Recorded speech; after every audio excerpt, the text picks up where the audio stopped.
Здравейте на всички от Валенсия. Снощи пристигнахме късно, днес сме се хванали да обикаляме града, така че ще ви покажа всичко, което видим. Ако имате въпроси, сега е момента да ги зададете тук долу, за да може в следващото видео да покажа неща, които вас ви интересуват. Ако сте нови за канала, нека да ви кажа, че това ще е една поредица, в която ще споделям моите впечатления и премеждия при преместването ни, при имигрирането ни в Валенсия след около 2 години. Така че абонирайте се за канала и може да дадете по един палец нагоре.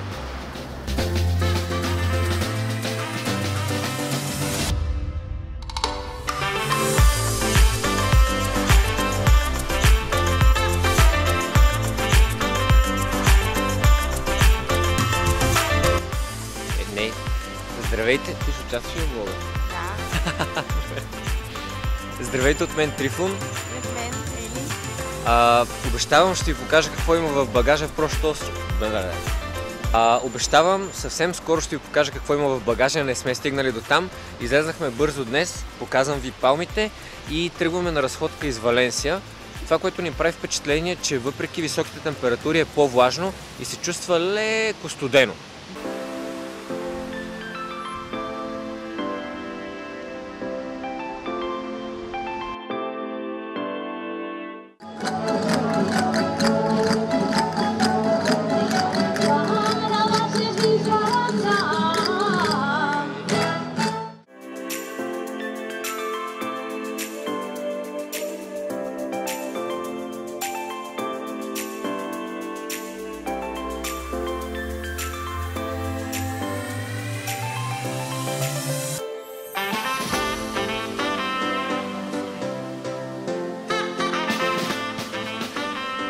В момента се намираме в един от парковете на Валенсия, който е много малък. Днес почти нищо не направихме, само обиколихме малка част от центъра, влезахме в главната катедрала, ядохме паеля, която беше по 14 лева на човек. Много интересно да забележите в ресторантите, че когато видите цената на паелята, която е между 10 и 20 евро, не е за целия тиган, а е само за порцията на човек.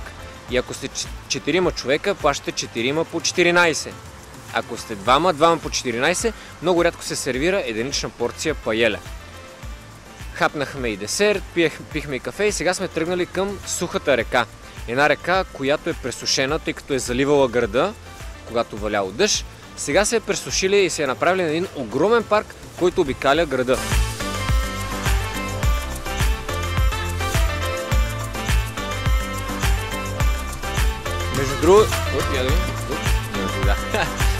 Между другото, знам, че най-вероятно тези портокали не стават за ядене, но са толкова красиви.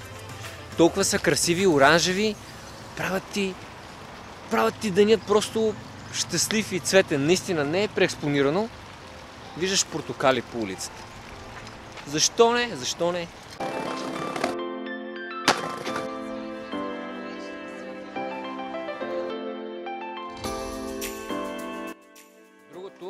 Парка е една от причините, поради които реших, че искам да емигрирам в Валенсия, защото само си представете за хора с деца. Вечер, след работа, взимате децата от детска градина или от училище и идвате тук в парк. Огромно пространство, в което децата могат да си играят на спокойствие, вие да си говорите на спокойствие, защитено от автомобили, защото е в коритото на реката. И няма напрежение. Наистина, просто хората не са напрегнати тук. И това ти дава едно спокойствие и на теб. И ти не се чувстваш напрегнат, и ти се чувстваш много спокоен.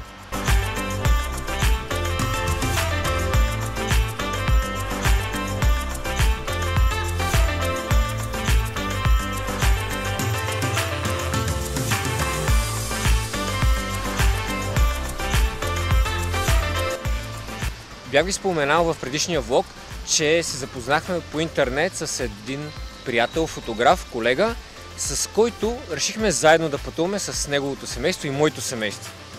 Ето. Здравейте! Кажи как реши да дойдеш с нас? В смисъл, защо? От видеото ли? Аз не си спомням да сме се запознавали на живо. Ами защото просто решихме да направим някакво пътешествие, което да бъде една промяна за нас. И за първи път решихме да пътуваме. Аз съм човек с увреждане, до сега не съм пътувал. и реших, тъй като ще има друга компания от България с нас, да го направим заедно и да разгледаме града, да видим какви възможности може да ни предложи, просто за да знаем и да го имаме в предвид. Всъщност ние в момента квартирите са ни много близко една до друга, заедно идвахме към Валенсия, заедно ще се връщаме и пак казвам, всеки един от вас, който желае да дойде на следващата ни проучвателна мисия тук в Валенсия, да не се притеснява да ми пише, както с него и с неговата жена дойдохме заедно и с моята жена, така може с всеки един от вас пак да дойдем тук и да разгледаме и да проучим какви са възможностите да направим бизнес и да останем да живеем тук. Така че палец нагоре и не се притеснявайте да пишете в коментарите, ако искате да се свържете с мен. Разсмиват ме тук всички, защото се шегуват и казват, кажи им на хората колко е гадно, колко е равно, колко е чисто, колко е красиво, кажи им колко е гадно. Кажи им колко е гадно, че има деца много, кажи им колко е гадно, че хората са щастливи. Кажи им на тези хора, които видят това видео, колко е гадно във Валенсия да са спокойни, че в България не е хубаво. Обясните ми, кога ще видите пенсионер в парка така да си танцува, като тези дами пред нас? Нали, да не се ядосват, така да бъдат спокойни, че ти ще се махнеш от тази така прекрасна и хубава инфраструктура българска и ще дойдеш на това гадно място. И аз им казвам, не бе, няма да говоря такива глупости, нали? Всъщност това, което искам да ви кажа е, че всички сме на едно мнение, че тук наистина може би е нашето място и почваме да правиме първи стъпки към това да опознаеме в детайли града и да разберем какви документи са ни необходими и въобще какви неща са необходими, за да започне преместването. Най-важното е, че жена ми, Ели, каза, абе да, харесва ми. Което беше и ключови момент, защото знаете, че ако жена ви не хареса нещо,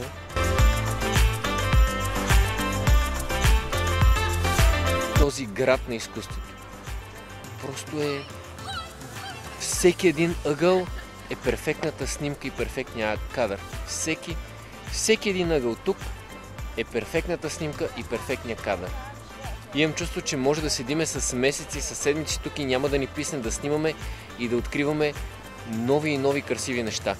Определено Валенсия е за хора, които харесват изкуството, за хора, които харесват архитектурата, за хора, които харесват и виждат красивите неща. И красивите неща им правят впечатление и също така им правят впечатление грозните неща, които не искат да виждат някъде другаде.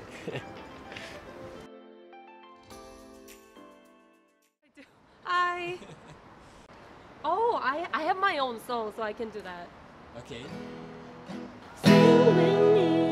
이 노래 들어봐 왜 자꾸 망설여 나는 널 원해 Sing with me 이 노래를 들어봐 조금씩 맘 열어 이제 시작해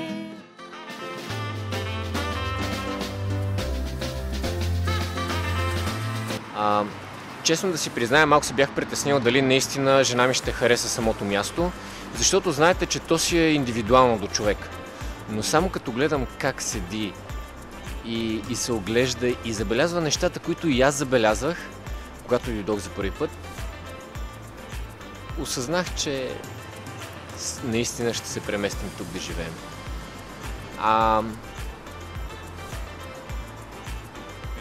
Знаете ли, нали, с всички тези шеги, нали, които правя сравнението с България, не са с лошо. Просто малко хиперболизирам нещата, нарочно ги преекспонирам, за да се опитам, искам да ви накарам да се замислите. Ние може да си го направим така хубаво в България. Разберете, има и пари, имаме и желание, можем да го направим така. Въпросът е, че все още не се случва. Затова да кажем, че може би временно ще дойдем в Испания, временно във Валенсия за около 20-30 години. Разбира се, няма да се отказваме от родината, ще правим всичко възможно, за да може да помагаме и да споделяме опит. Но честно да ви кажа, толкова години вече съм се борил с байганьовщината, че вече не издържам. Трудно ми е. Може би съм слаб, не знам. Но искам да почна да живея спокойно.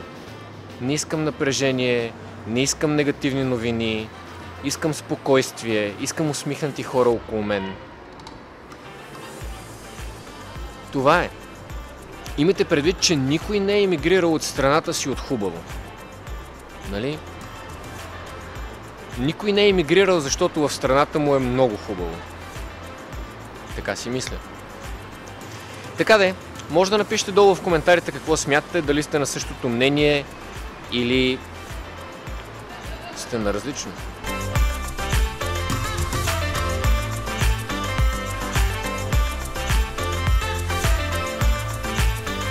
В самолета се запознахме с още българи, които живеят тук в Валенсия и с тях ще се видим тази седмица, ще излезем някъде на вечеря и те ще споделят с нас какви документи трябва да изкараме, за да може да дойдем тук да работим, с какво ще се сблъскаме и части, детайли от ежедневието, различни дребни неща, с които те са се справили, за да могат да живеят тук. Така че очаквайте следващото видео, в което ще ви разкажем именно тези неща, които разберем от тях. Надявам се това видео да ви е харесало, така че абонирайте се отдолу, за да проследите поредицата. Дайте един палец нагоре, ако смятате, че това е ужасно. Дайте един палец надолу. Ще се видим следващия път.